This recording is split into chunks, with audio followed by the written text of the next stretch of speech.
ఉవ్వెత్తున ఎగిసిపడే వర్షధార ఈ జలపాతం. కళ్ళు చెదిరిపోయే వేగం ఆ ప్రవాహానిది. ఇది కావేరీ నది ప్రాంతంలో ప్రకృతి సిద్ధంగా ఏర్పడింది. ఇది తమిళనాడు రాష్ట్రం ధర్మపురి జిల్లాలో ఉంటుంది. బెంగళూరు నుండి 180 కిలోమీటర్లు, ధర్మపురి నుండి 46 కిలోమీటర్ల దూరంలో ఉంటుంది. ఆకాశం నుండి దూకుతున్నట్లుండే జలపాతం, అమితానందాన్నిచ్చే అనుభూతుల నిలయం ఈ హోగెనక్కల్ జలపాతం. ఈ జలపాతం నుండి జాలువారి నీరు రాళ్ల మీద పడినప్పుడు లేచిన నీటి తుంపర్లు పొగలాగా కనిపిస్తుంటుంది. నిజానికి ఇక్కడ ఉన్నది ఒక జలపాతం కాదు, అనేక జలపాతాలు ఉన్నాయి.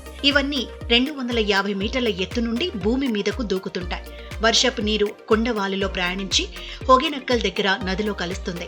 కొండవాలులో ప్రవాహం వేగం పెరిగి పిల్లకాలులతో కలిసి వడివడిగా ముందుకు సాగుతుంది. హోగెనక్కల్ చేరేసరికి కావేరీ నది చాలా విశాలంగా తయారై కొండ చర్యల మీదుగా కిందికి జారుతూ జలపాతాల సమూహాన్ని తయారు చేస్తుంది. అలాగే పంట పొలాలకు సాగునీరు అందుతోంది.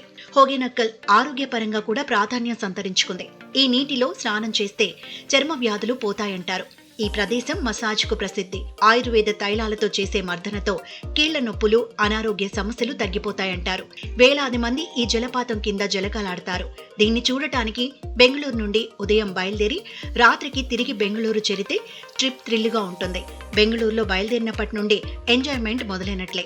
ఎండాకాలంలో నీరు ఎక్కువగా లేని సమయంలో ఈ జలపాతంలో తెప్పలపై పయనిస్తారు. వానాకాలంలో నిపుణులైన మత్స్యకారుల సహాయంతో తెప్పల విహారం ఉంటుంది.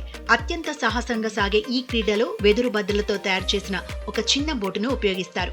ఈ జలపాతంలో తడిసి హంపి శిథిలాలను చూడడం అద్భుతమైన అనుభూతి. అలల తాకిడి ఎక్కువగా ఉన్న చోట ఈ తెప్ప ప్రయాణం మరింత ఆనందం కలిగిస్తుంది.